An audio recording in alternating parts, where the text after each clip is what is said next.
morning and welcome to Aspheric News Break every morning. Thank you so much for joining us this morning. My name remains Israel, and in the studio with me is our analyst, Alhaji Mustafa Abdul Malik. Thank you so much for joining us this morning. How are you doing, sir? Good, are you? I want to say thank you so much for joining us every morning. Today we'll be looking at the Punch newspaper. First on our page this morning, newspaper page this morning will be on the Punch newspaper. And Punch newspaper we have northwest, southwest top 93 million voters register. That is coming from the INEC. Then we also have Lagos has 7,060,180 voters. Kano have 5 million, above 5 million. Kaduna have, I think these are the three top states, is Lagos, Kano and Kaduna so far. And INEC ruled out for postponement, said no going back on poll timetable. And we also have, before we come back to the newspaper, so let me just read out what we have here. We also have PDP seek alliance with 11 parties. PDP seek alliance with 11 parties. It shows that they are ready for battle with other political parties, especially something interesting APC is coming up then. Even yesterday I heard someone was saying that APC was just trying to go into alliance with some other smaller parties again. You know, unlike before that APC will now, the ruling party will see itself as the biggest and they don't need another person.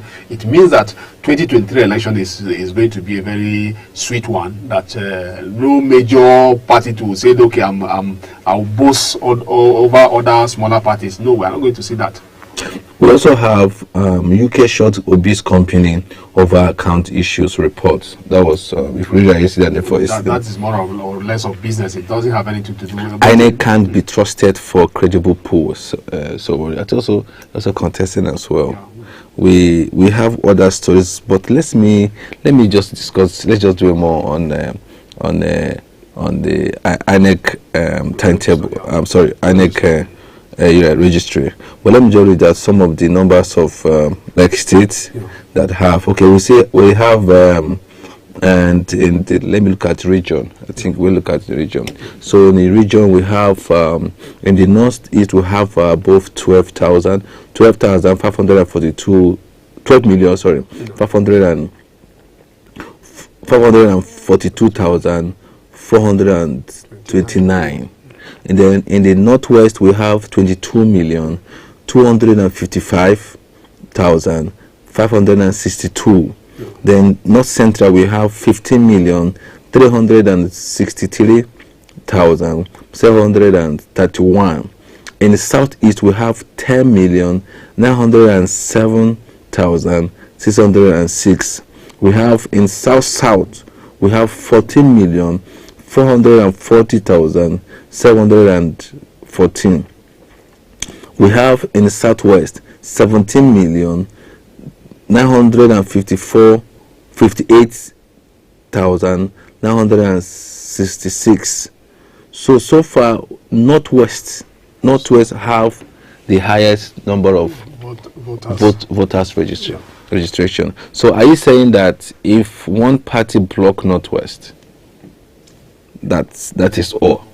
No, it's we have to follow based on the constitution. The constitution says that two-third majority in all the regions. So it's not like because the people that sat and designed Nigerian constitution and even the Electoral Act, they foresee a situation. They don't want a situation whereby you become a leader based on a regional strength. No, it shouldn't be like that. It should be something that you have the national outlook, whereby if you can win from northwest, you should be able to win from at least two other regions too. You should be able to win from south, southeast, or north central, like that. It shouldn't be something that you just said, okay, because I have that numerical strength from the southwest, then if I can clinch maybe southeast, that is the end. No, it shouldn't be like that. That is the situation here. Well, the gap between the north west and the south west, which are being claimed to be the highest in the district, the gap is just like about 5 million. 5 million is huge. So it's there is still more time, because the election is just like a month and some weeks to the election. So, and the politicians, there's no time. There's no time, but they are outside there. They are doing what they are doing. They are politicking. They are trying to dialogue. We just talk about PDP trying to like woo other smaller parties to form an alliance with them. These are part of the lobbying that we want to see in the political climate.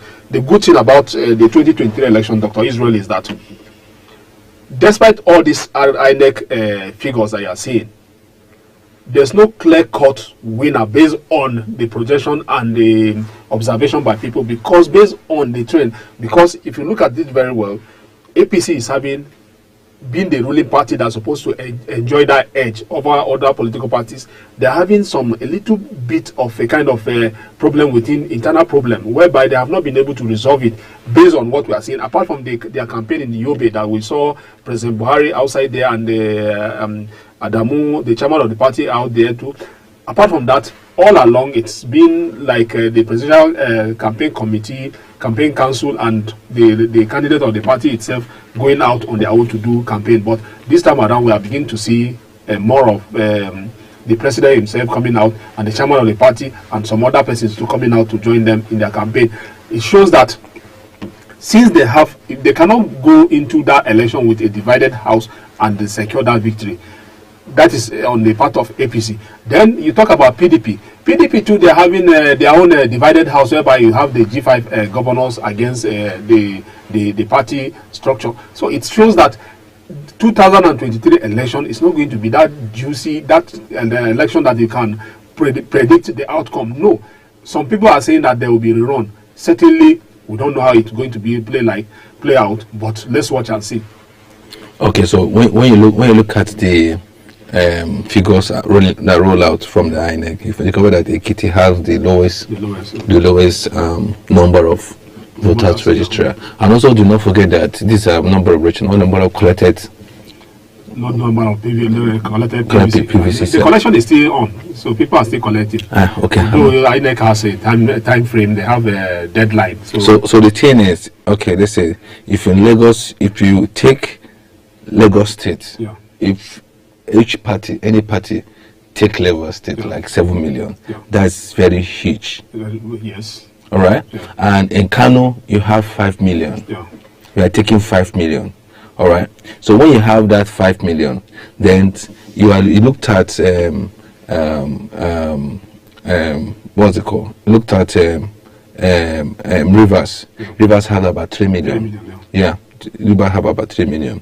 Then Kaduna as well also have about 4 million. So if a political party targets the state as a stronghold, it depends on the when you say Rivers is control. When you say Rivers, you see if you so add it to other neighboring states like no Edo, Delta, Cross River. On the south side, on the south side. But if you want to do it by a political stronghold, if you want to analyze it by political stronghold, so you find out that there is a problem because each party wants to get a particular dominant in the same state, and that's why people keep predicting that will be wrong at the end of the day. Because for you to get a two-thirds in each zone is very dicey. Now, Labour parties begin to work stronger because a lot of people say that it's a free will, it's what we want because it's a freshman, it will not be there, it's a new person and all of them. Others has been there before. And the government is saying, no, we need to continue with our job. And don't forget, in every nation, when you don't continue with your project plan, master plan of the government, it's set that a setback. That is why when you compare the previous administration and present administration, you find out that some governments fund that have used to execute projects in the state is being abandoned by the current government. And the question is that, is government human being? Government is being run by a person, not so. Government is like an institution. It's an institution. So what I mean, I just want to hear this from you. So because we're looking at the number of parties that now PDP is trying to merge with about 11 parties. I believe that the APC will not sleep to comply. With also Labour Party will not sleep, because I know that they should have more strategy. Everybody want to follow the strategy this month. You understand? So what is happening? Look at these numbers. Looking at the political stronghold, like in Kano, is being controlled by APC, isn't it? Kaduna is being controlled by APC. That is the state itself. So Ekiti also has its own. It doesn't have enough number. Like all Southeast state is being controlled, apart from Imo, is being controlled by PDP, an opposition party. So what is the possibility of the parties in each of the states with this number? Well, if you are a close observer of the political terrain now, you could see that people are coming out to talk, to say, okay, look, this 2023 election is not going to be about a political party, but it's more of an individual thing. Because why are they saying this? Because of a lot of variables are at play. You mentioned about Labour Party, which is more or less like a fresh party, whereby people are beginning to say, okay, they want something new. So, and you now discover that a lot of youth decided to key into that movement, which is becoming like a movement now. Well, a political party like APC, which is in control of Lagos, don't forget that Lagos is like a center of Nigeria, just like we have Abuja. You have concentration of people. It's a cosmopolitan city, whereby you have concentration of virtually every person that are Nigerians, including the foreigners. You now discover that since Lagos is having like 7 million voters, you cannot easily predict to say, okay, because APC is the ruling party in the Lagos state, APC will take the whole vote of Lagos, that's 7 million. It's not going to be like that. Likewise in Kano, whereby you said, okay, because APC is in the control of Kano state, and APC will now decide to just go and relax and sleep and say, okay, we have Kano.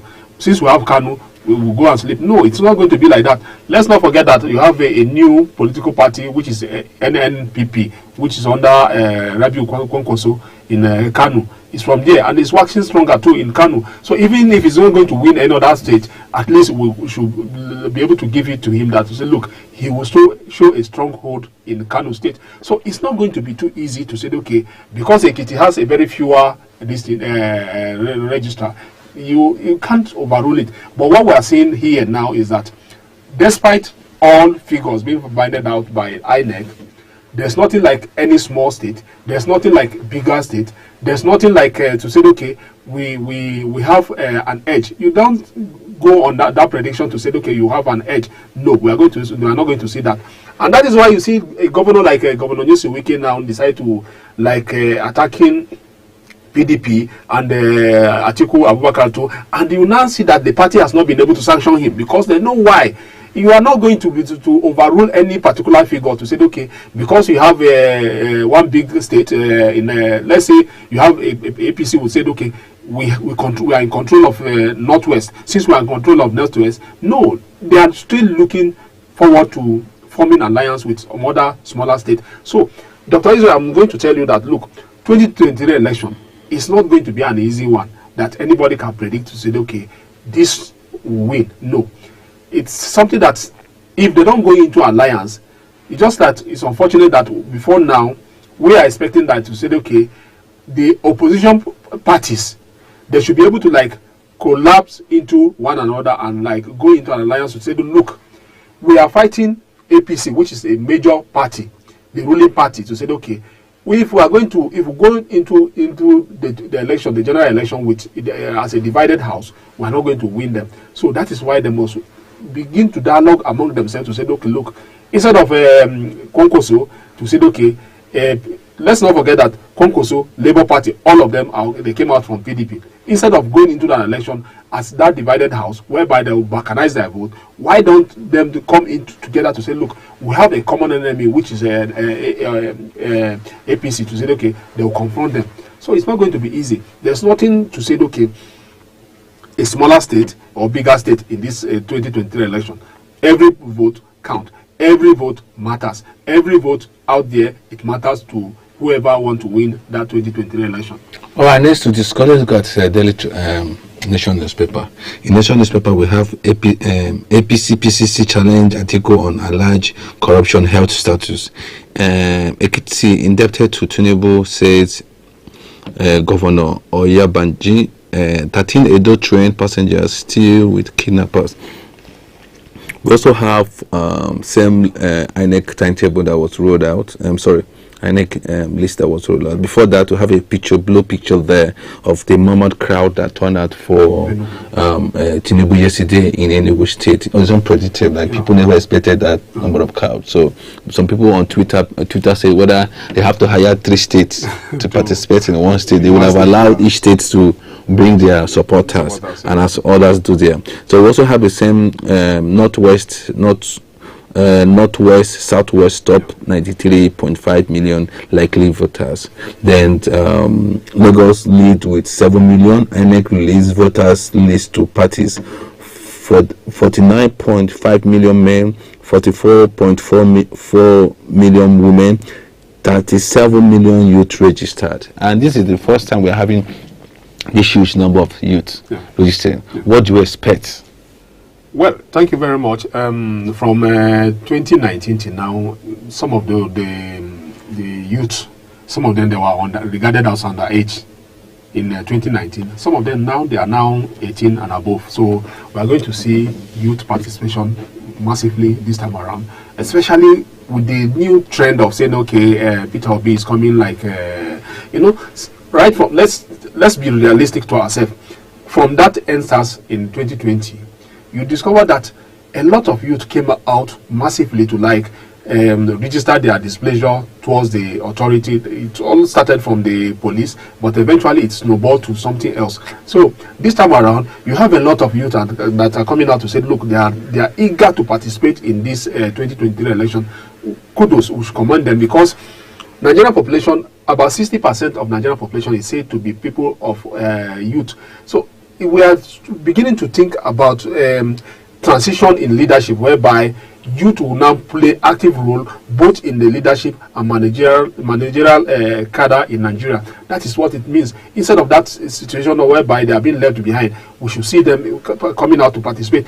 Then probably after 2023, we are not going to see youth taking active role in political parties, whereby they are going to we are going to have governors that are youth, we will have senators that are youth, and House of Rep members are youth. That is what we are going to see. By the time we start seeing that, we now decide to say, okay, Nigeria is moving forward towards something.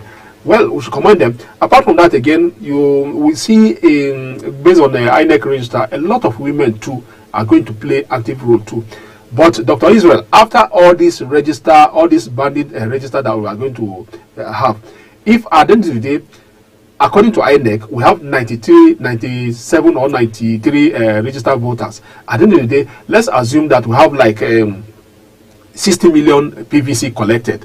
At the end of the day, if we are going to have the election and we record less than 30 million voters, it means that over 50% of the voters has just we have not. It means where I'm trying to going into is the aspect of the monetary aspect of it. Over, based on the 2022 budget to INEC, 305 billion for the 2023 election.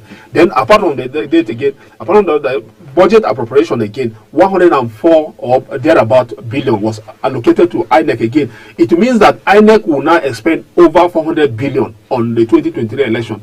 If at the end of the day we now register less than 50% of the voters, it means that when you quantify it to layman terms, to say, okay, in a business, it means that you did not achieve what you are supposed to achieve.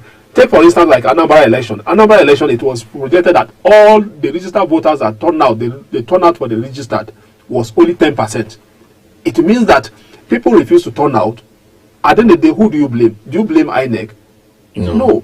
Do you blame the state? No. Do you blame the people? Yes, you blame the people. People must come out to register and they have already done their registration, collect your PVC and vote. When you vote, your vote count. Right, so the next to look at it to be on the Daily Trust newspaper. And Daily Trust newspaper, we see, don't sell your votes. General Abdulsalami charge electorate. KB abduction, parents selling properties to pay 100 million ransom. That's also pathetic. Sad incident that every now and then we keep on. We still have in same daily trust. We have election we hold as scheduled. Buhari assured no postponement. INEC youth top registered votes. Commission begins airlift of sensitive materials. The process have gradually. It has already started. Yeah. So we are praying, and also we are praying for the next president of Federal Republic of Nigeria. No, the process is still a bit far away. It's now we do have to sensitize our people to say, look, endeavor to go out and collect your PVC. If you have endeavored to go and register, is it the collection that will be the problem? People should continue to talk to the people so that they will go out, spend their time, collect their PVC, and the INEC too have already done their own part to say, okay, they have decentralized the collection to register the unit and the ward. So if they have decentralized it to that extent now, it's not left for people now to say, okay, endeavor to go there, pick up your PVC. And if you pick up your PVC on election day, don't just keep it at home. Your PVC is not just for something for decoration. It's not something that you just put in your wallet or you put in your handbag for decoration or to say a day that you want to identify yourself in the bank or anywhere you show it, you flag it. No, that is not the essence of it. The essence of it is for you to go and cast your vote. Let your vote count. We still have U.S. flight disrupted after American system, like they have issues with flight yesterday. Not just general have issues. I don't know what I have with an issue that affected the mode of flight yesterday in the whole of the U.S. We also have Ganduje. Kanu will repeat 1993 presidential election feat. If he's referring to 1993 election, that is Abiola and Kingebe. There's something that I believe that at the end of the day, we'll pass through this 2023 election and we'll still come out as a nation, but then we'll have the opportunity to dialogue among ourselves. Dr. Israel, we should tell ourselves the truth.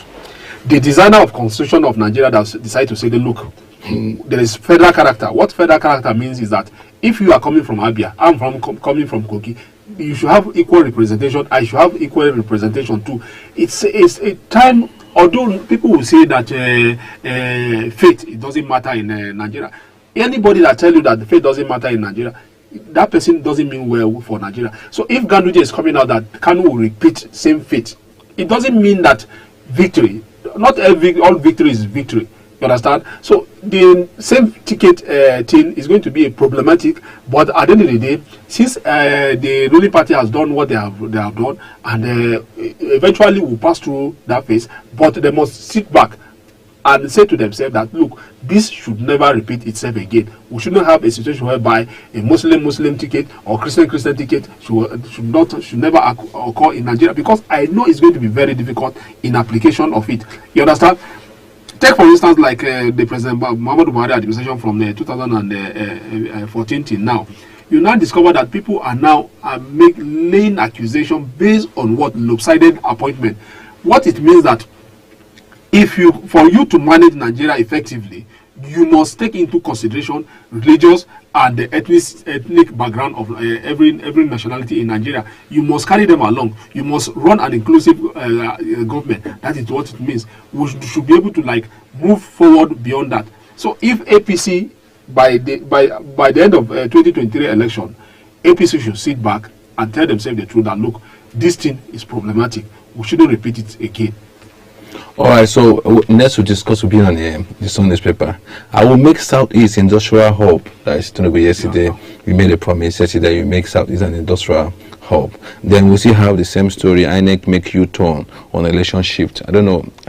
Was there any plan of shifting? Yeah, they are actually raise an alarm to say the insecurity might mar the elections, and the National Security Advisor decided to tell them that, look, that all hands on the deck and everything should just go on smoothly. Even the president himself, he said, look, that he's not going to tow in with that line of shifting the election. Whenever election is being shifted in Nigeria, it creates a kind of tension. Much tension, more crisis, yes, more money spent. So, and a lot happened. If you recall in 2015, whereby President Goodluck Jonathan shifted doing INEC 9 about 4 days or 2 days. Some days like that. So it's twice. Was she there twice? Yes. there was a kind of tension. So instead of that one, we should just, the police and the law enforcement agency, they should do their work so that make sure that we have that free and fair election, so that we shouldn't change the date. Then we'll have another story: Boko Haram plot to destroy Nigeria. That's Buhari. Yeah. Place to pay more attention to economy. That was his discussion with the Catholic Bishop. Catholic Bishop yesterday. Secretariat yesterday. Labour Party to INEC make polling unit PVC collections point. Direct slow distribution. And the question is that some states, they discovered that some stronghold of some top political parties as rack center, converted to rack center. Some hotels have been used for rack center. This is for the first time. How would a hotel be used for a rack center? Well, I think I saw a protest written by APC in Rivers regarding that. So, and they mentioned some names. They mentioned some names of hotels that are linked to chieftains of the ruling party in the state.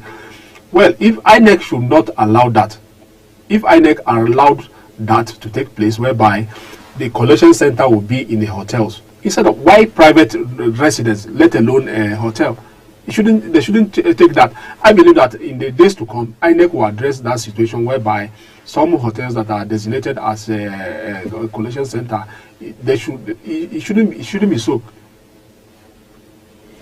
All right, so this will be the end of our conversation this morning. I'm sorry because we're taking much time. So we wanted to spend not less than 30 to 45 minutes.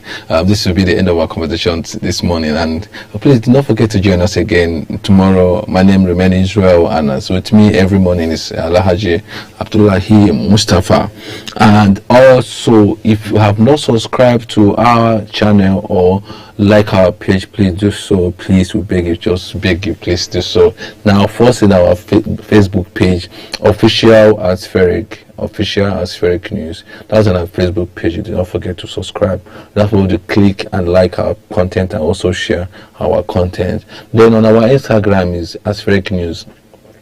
At Aspheric News. Then on our Twitter page, same as Aspheric News. Also, do not forget to subscribe to our YouTube page at Aspheric TV. That's the on the screen, Aspheric TV. Please, we'll bring you more videos, more content. There are videos that we don't go live. There will be content to drop there that we don't go live. Please kindly subscribe and also click on the notification button to enable you get the notification whenever we are live. We'll bring you interesting stories, breaking news on www.asphericnews.com. www.asphericnews.com is out there on the screen. www.asphericnews.com. We'll bring you interesting stories, and thank you so much for spending time to join us every morning on this program. We'll bring you this program again tomorrow. Thank you so much, and bye for now.